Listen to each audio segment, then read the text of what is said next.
I was pretty desperate at that time. I can honestly say life just sucked if you have zero energy left in you. I had tendonitis, I had pain in my knees, my elbows, my lower back a lot. I had reflux, esophagitis. I had sleep apnea. I got gastritis. I had IBS, for which I went once to the ER. I had ED, which is wonderful. My CRP was chronically elevated, and I had some mild hypertension and restless legs. 4 years ago, I discovered Carnivore, and all of the mentioned illnesses are completely.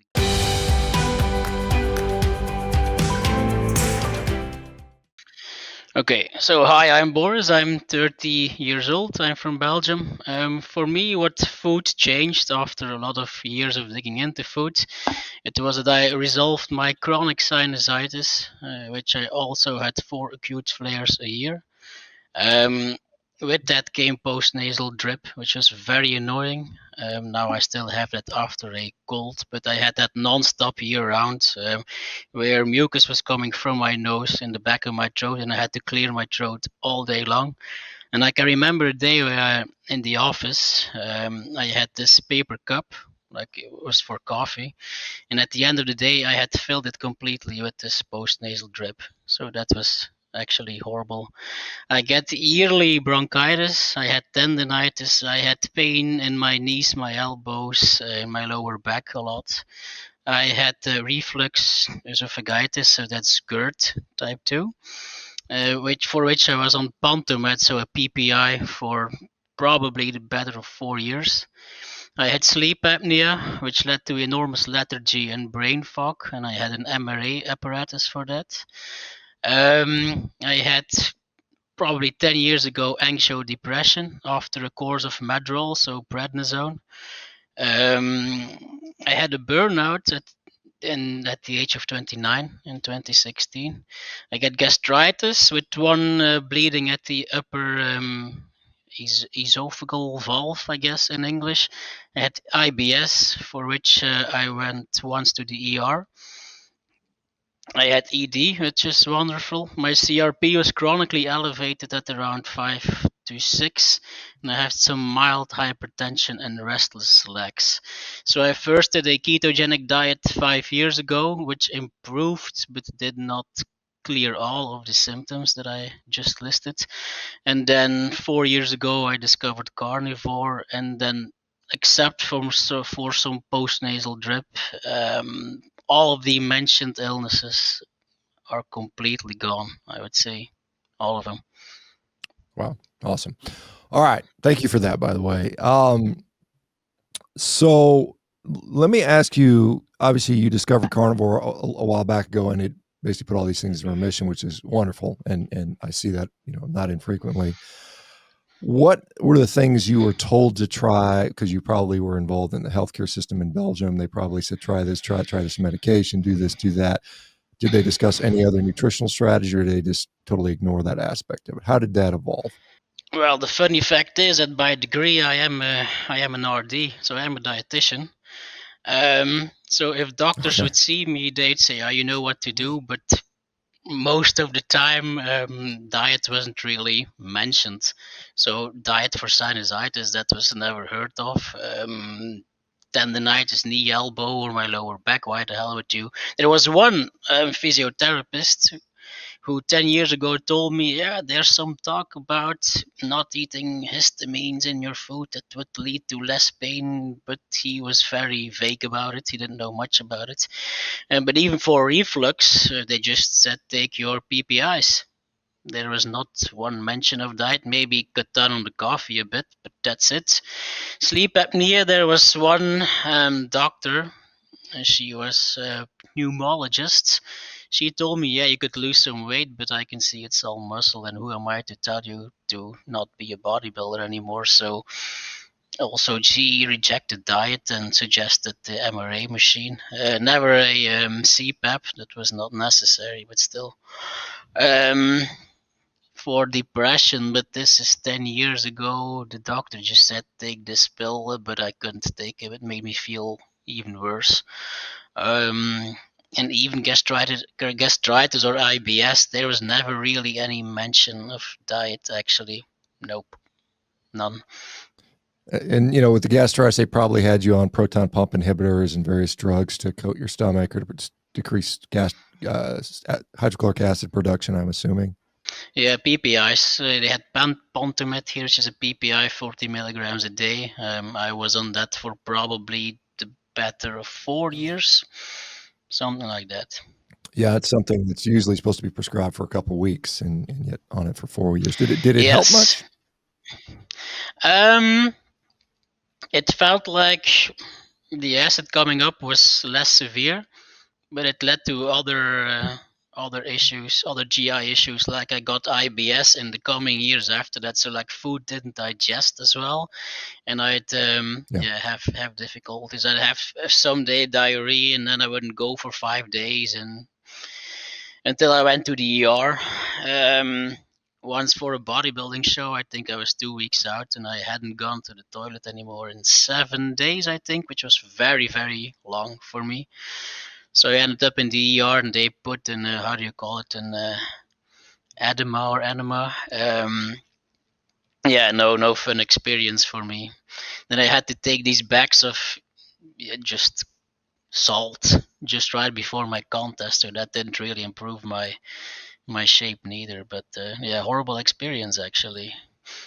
So obviously as a bodybuilder, your diet would have been relatively not a bunch of junk food. I mean, if you're competing for bodybuilding, you're gonna eat a lot of protein. You're probably gonna bring down the relative energy a fair bit so you can get lean. What diet were you on while you were developing, and as an RD who has training in classic nutrition? What Hmm. diet were you using for yourself to try to improve your body composition and maybe impact these conditions you were having, the IBS and whatnot? Basically, I was more interested in improving my appearance than in healing my body at that time. But it was a typical high carb, average protein, and low fat diet. So lots of rice, chicken breasts, some broccoli, which I absolutely hated. Pineapple was one of the fruits I ate. Lots of oatmeal. I remember breakfast consisting of pancakes of instant oatmeal combined with oatmeal and eggs, and then making a pancake out of it. But typically at breakfast, add some banana in there, add some maple syrup in there, add like 2 slices of toast with strawberry or raspberry jam in there. And breakfast may have consisted of 80 grams of pure sugar and 120 to 150 carbs total just for breakfast alone. I ate 6 or 7 full meals a day. Never any processed foods really, but in my day I may have been eating like 600 grams of carbs in the off season per day, and I'm not even, I was maybe 190 pounds, so a pretty short guy. And the cutting down for a contest, I may have come down to even still 250 grams of carbs, so still that high. I remember a lot of other athletes were jealous that I could eat that much carbs, even pre-contest. But when in the last week, like the depletion week, the lowest I would go was 50 grams of carbs, and I would feel complete like at that time. 50 was so low. It was only one day where I was drinking 7 liters of water and having like 50 grams of carbs. And then I had this refeed of 700 or 800 grams of carbs. And that was also a horrible experience. But yeah, carbs, carbs, carbs, rice.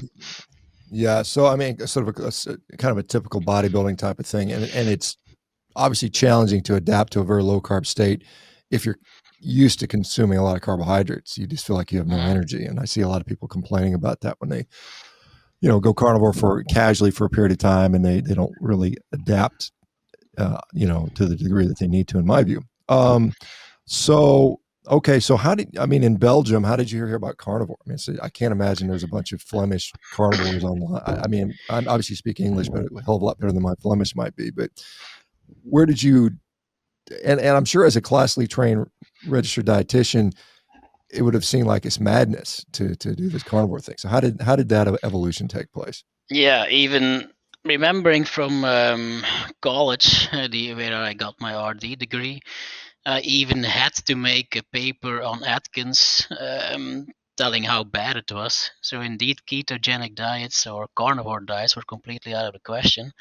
But it was because I was having more and more health issues, and especially the lethargy. I was so tired, no pun intended, but I was so tired of the lethargy I always had. And a friend suggested me to go keto, and I was very hesitant to do so because no carbs, where do you get your energy from? And that's weird, and only eating protein and some vegetables. But I was, yeah, pretty desperate at that time. I can honestly say life just sucked if you have zero energy left in you. Only at the age of like 31, 32 back at that time. So I did it. I went keto for 1 year, first going first intermittent fasting, like a 16-8 window, then expanding that, doing some longer fast, like 2 or 3 day fasts in there, and then I went to keto. I did that for a year, and indeed I had better energy, and some of the mentioned ailments that I had quite improved, but not anywhere where I wanted it to be. And I was following on YouTube some guys about ketogenic diet, so the algorithm on YouTube already changed to the carnivore diet. I think it was in 2021 or 2022, the end of 2022, where I saw an interview of you with some kind of British journalist. I don't know what podcast that was.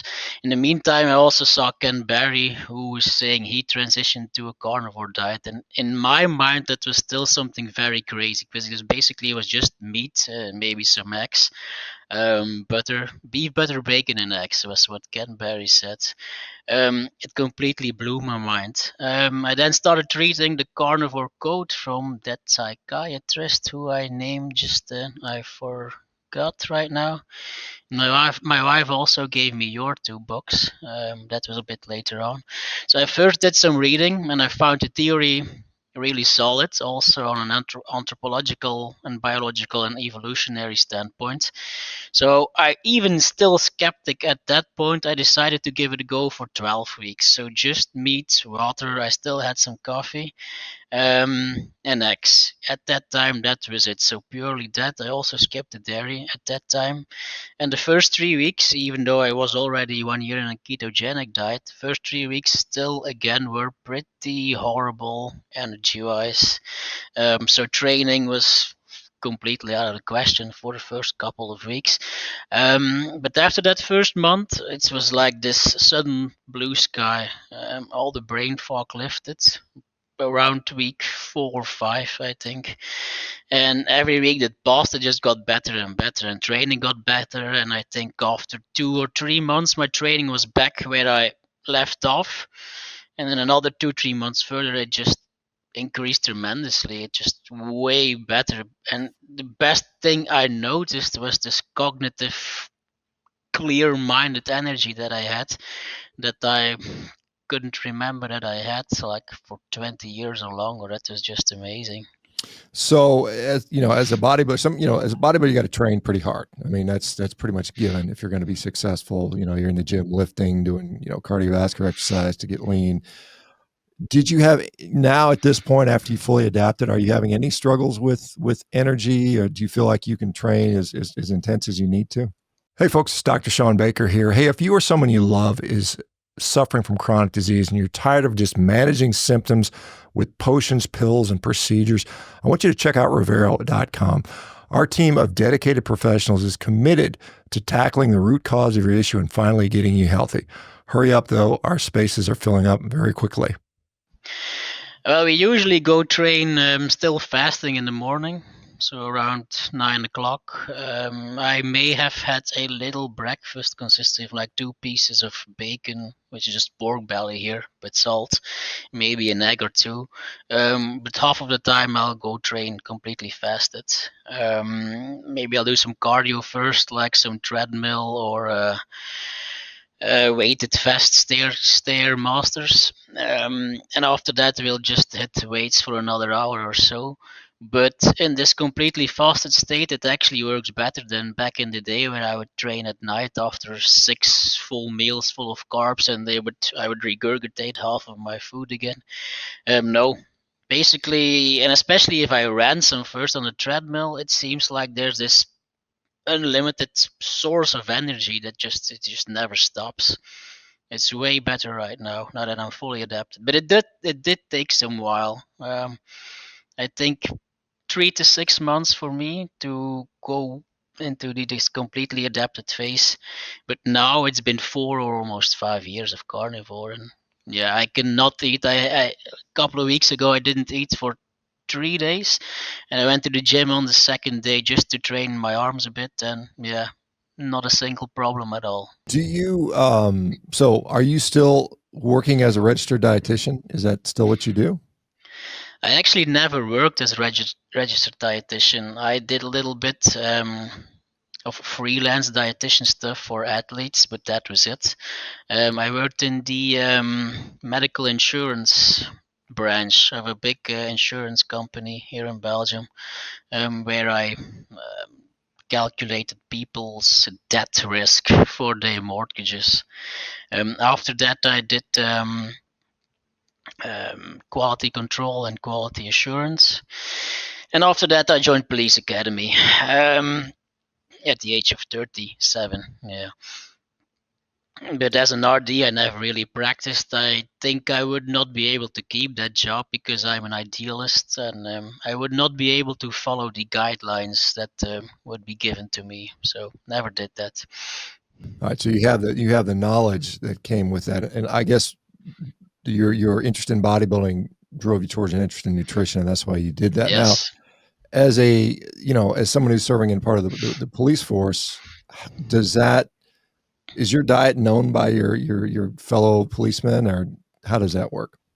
Yeah, absolutely. It's when you get new colleagues and the first couple of days they get to know you, it's always a big shock to them. And oh, that can be healthy for you. And how do you feel? And you'll die at the age of 40, which will be next year. So I don't think that'll be happening very soon.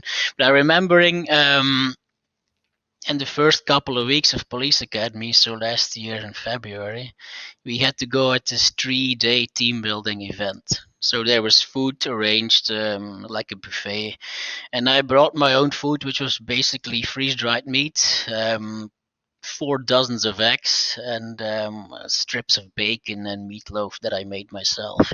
And people were taking pictures of my food. Like it was a shock to them. Like what? What? He's only eating meat and eggs, drinking some water and some coffee in the morning. That's it. That cannot be okay. So they were really interested in me, but they thought that would just faint and perish during that team building event. But yeah, they got to know me during the year. A lot of exercises or violence training was also done in the mornings. That's cool. And I always did this fasting, so they knew that. So they was always looking at me, especially in the earlier weeks, to see if I would manage to keep up. But I actually ended up to be one of the fewest who got the really high results and best scores in sports and in violence training and shooting and all and pretty much everything there. So after a couple of weeks they were used to it, and then they just didn't care anymore. But all the time, if I meet new people, so either colleagues or new friends, and they get to know how I eat, it's always a shock to them. And they are mostly interested, but 9 out of 10 times they think you're just stupid and crazy. But yeah. Well, I mean, obviously, you're showing the results that clearly would be most people would probably want to have themselves, I would assume. Um, did you find any major negatives? You said it took you about 3 to 6 months to fully adapt. Was the biggest negatives just getting used to the energy, or how did any kind of negative issues you discovered? The major negative issues with it is that it's very expensive here in Belgium to be on a carnivore diet. For me, there's not a lot of negatives outside of that. My wife still is suffering from diarrhea, so it did not seem to clear for her even after 4 years. So she'll be irregular for. She doesn't go to the toilet for 5 days, and then she'll have like 1 hour where she'll have to go like 3 or 4 times.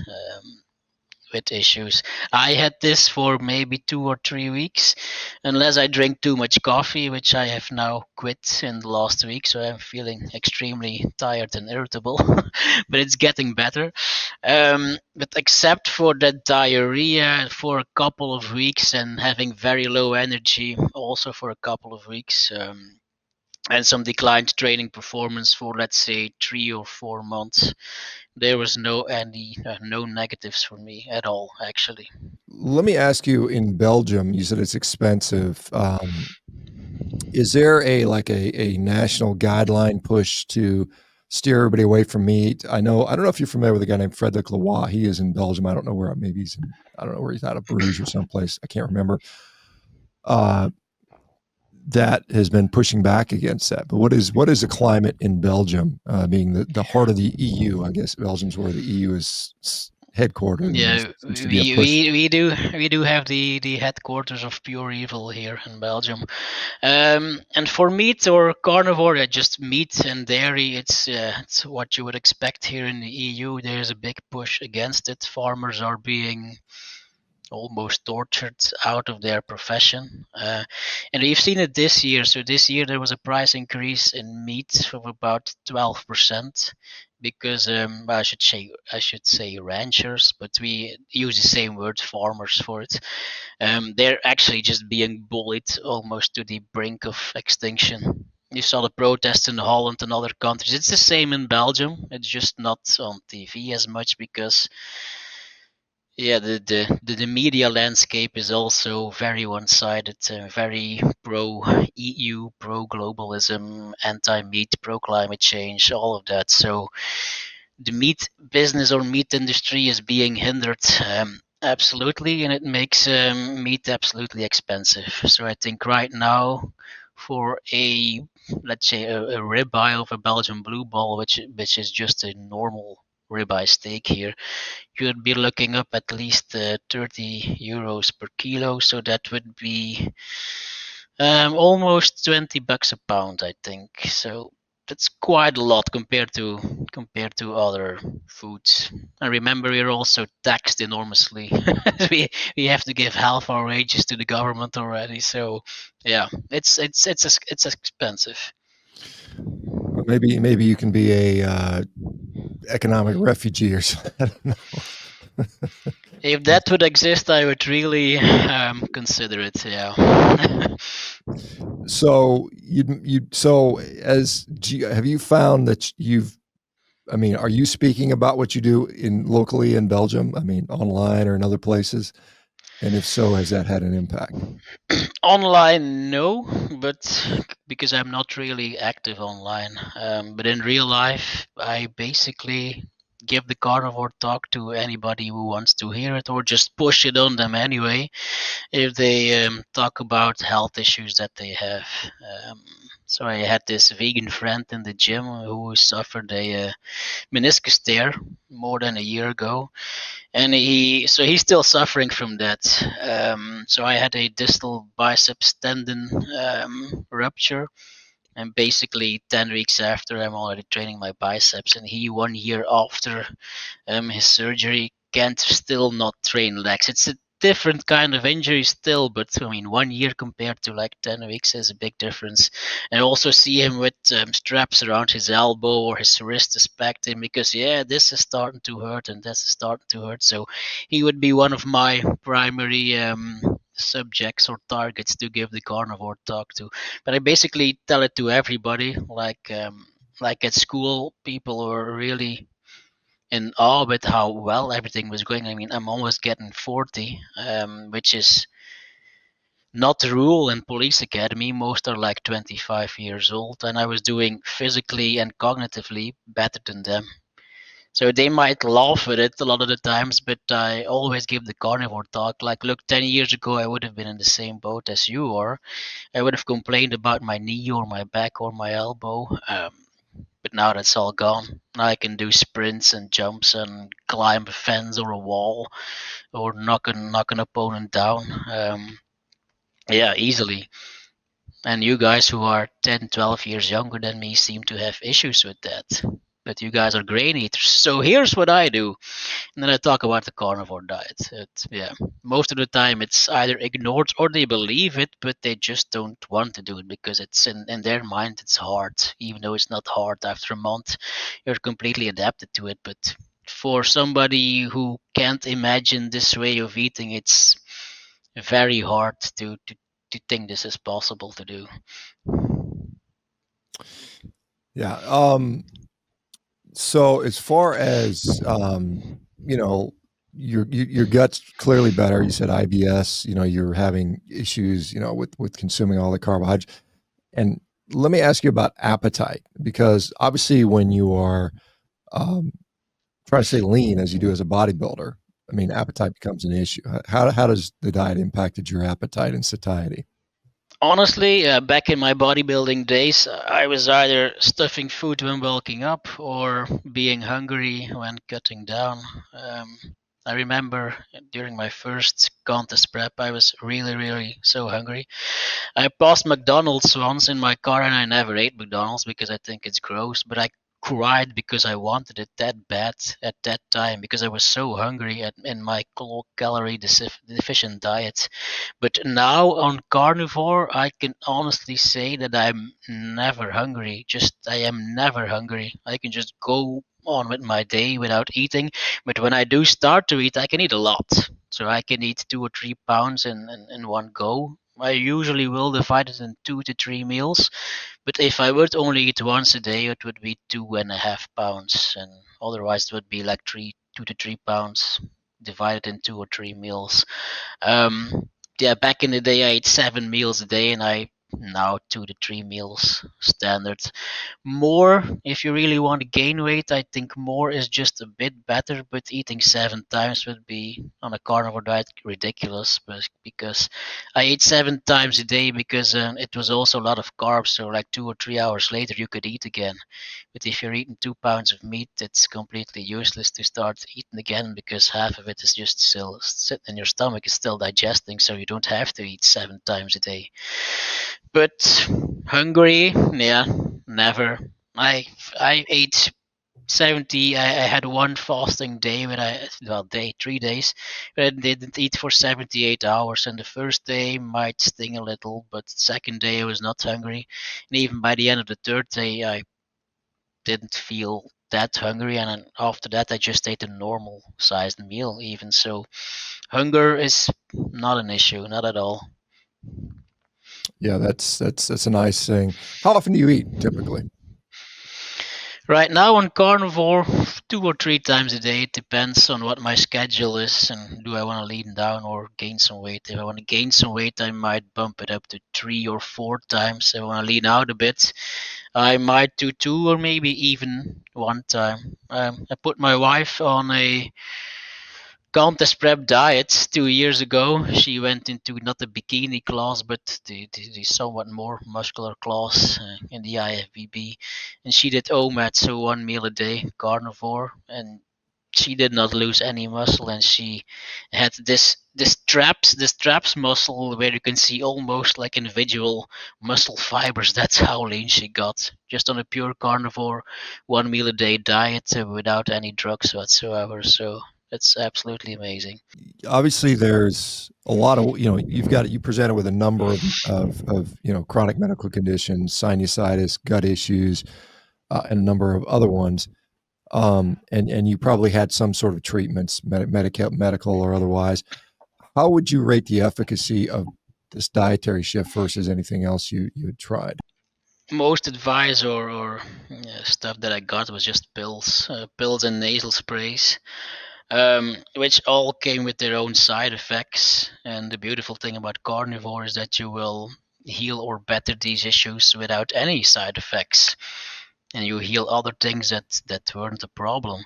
So if I would have to put a score on that between 1 and 10, 1 being absolute worst and 10 being the absolute best, I would rate the standard medical, allopathic advice that I've gotten as a 3, and a carnivore diet I would say it's like a 9 at least. So quite a big difference. Yeah.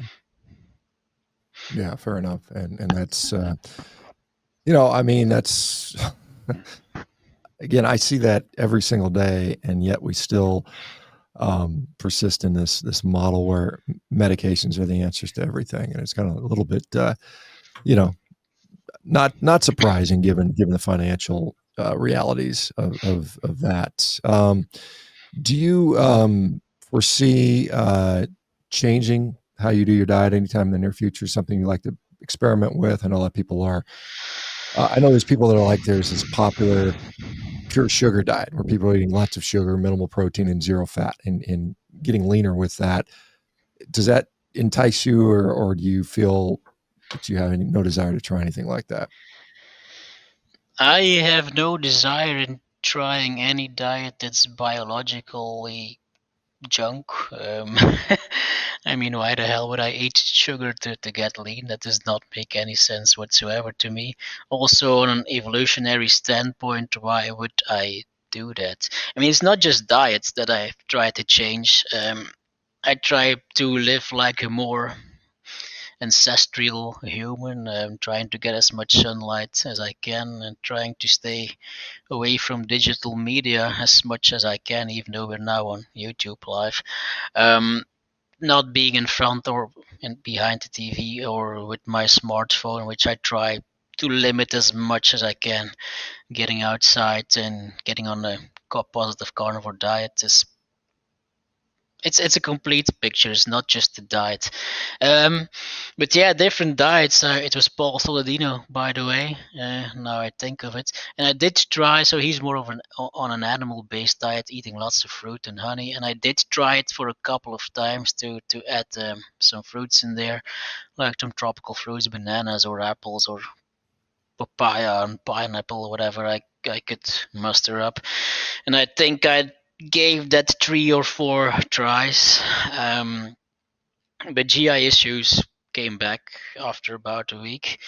Also, the sugar would just lead to overeating. Um, I could eat 3 pounds of meat and be completely full. And then I started eating some fruits, and suddenly I could eat another pound or 2 pounds. So, which was weird because I was really full like half an hour ago, and now all of a sudden I'm just shoving it in there. So, that's weird, isn't it?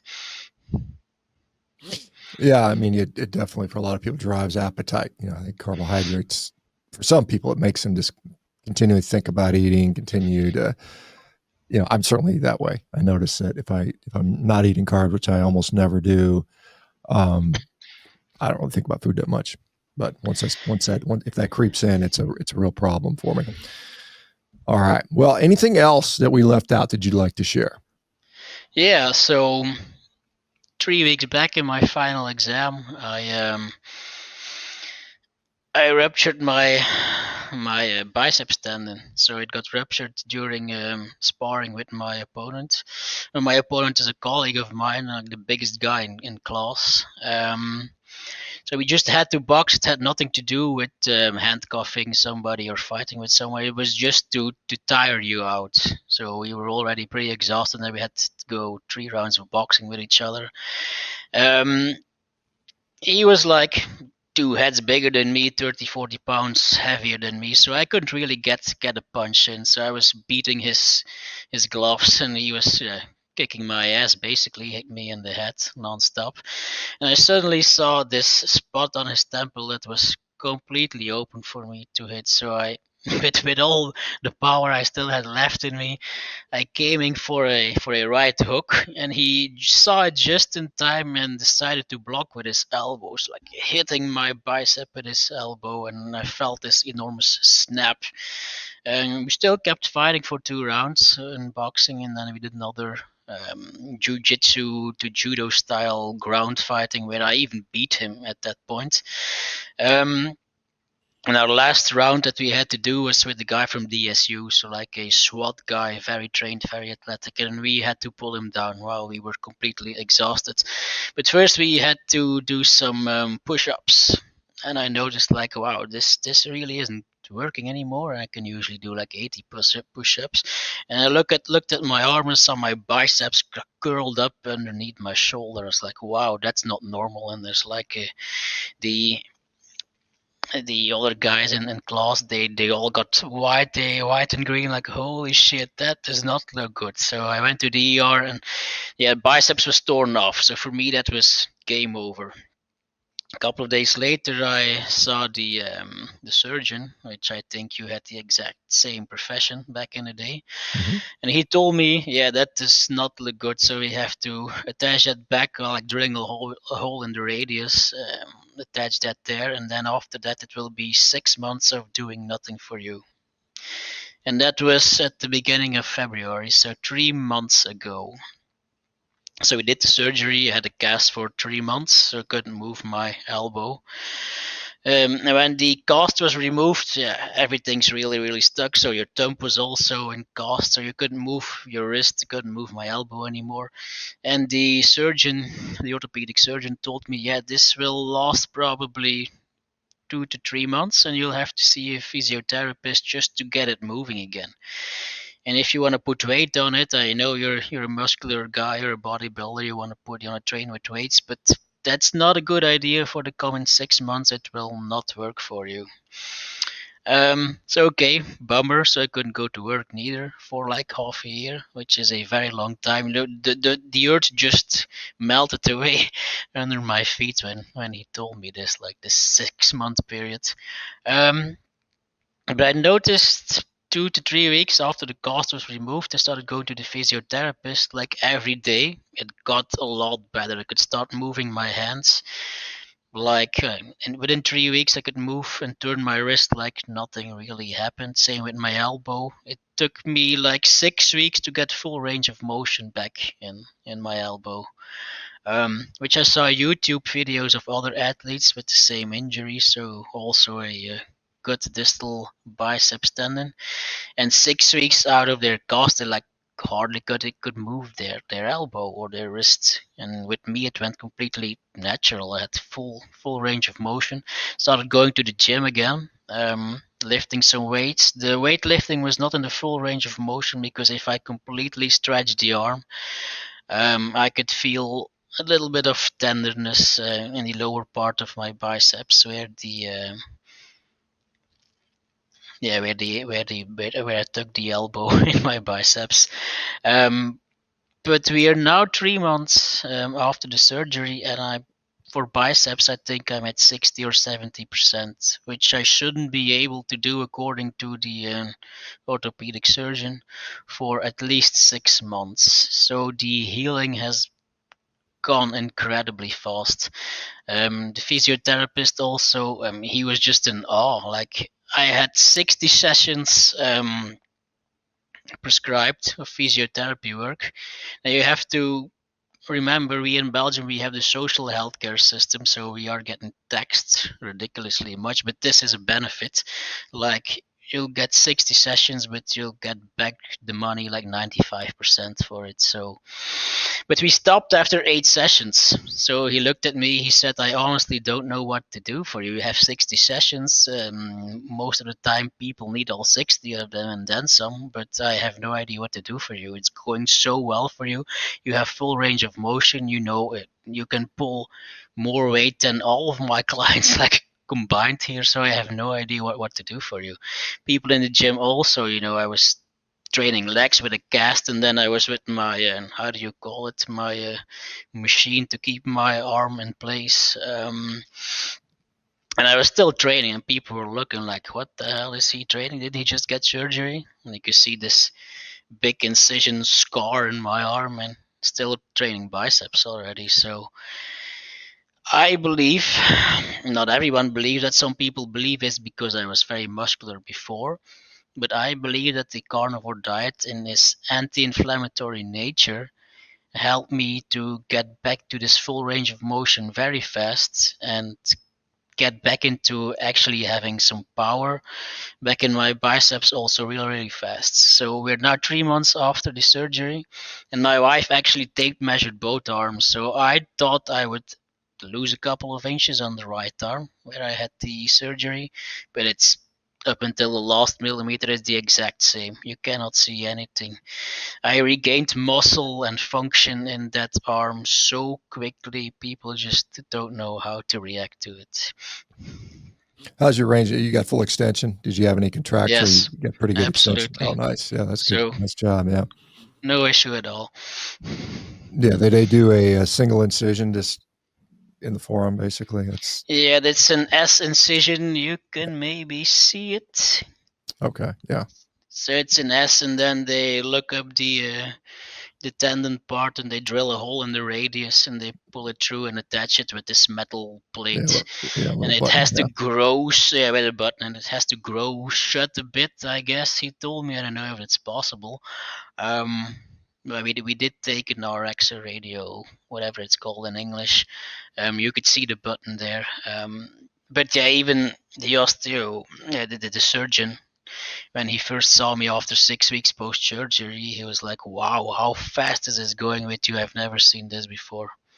Same as my family doctor, same as the physiotherapist. They're like, "Wow, how is this possible?" And I was like, "Yeah, carnivore diet." And then they laugh. They think I'm crazy, but whatever.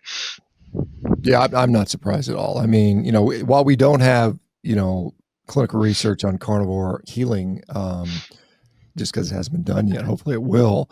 We do have research on, post-surgical research on people on plant-based diets, and they show significant delays in their healing. So it would make sense that the other way would lead to greater healing. And I know that myself. I mean, I'm quite active as an athlete, and sometimes I'll injure myself. I'll push too hard, and might have a muscle strain, and within a week or two, back to business. It's pretty amazing. How quick I can heal. Well, I'll tell you what, Boris, has been awesome. Thank you very much for doing this. Appreciate it. It's a great story. So appreciate your time. Yeah, it's Thank been you. my pleasure. So I wish, if people hear this, especially with the injury that I had, that they, if they're not doing the carnivore diet yet, that they get motivated to do so. I mean, I strongly believe that it's helped me with my recovery, and I'll be able to go back to work 2 months earlier than what was presented to me. So also for my colleagues, they should be very happy that I'm back, because it is pretty busy at the precinct. But yeah, I wish everyone who still is skeptical like I was, who's in doubt, to just try it for 3 or 4 months and see what it does. It's what I did. I was skeptical. I tried it for 3 or 4 months and I just did not return, even though that was the plan. I just stuck to it. Good for you. Awesome. Thanks for doing this.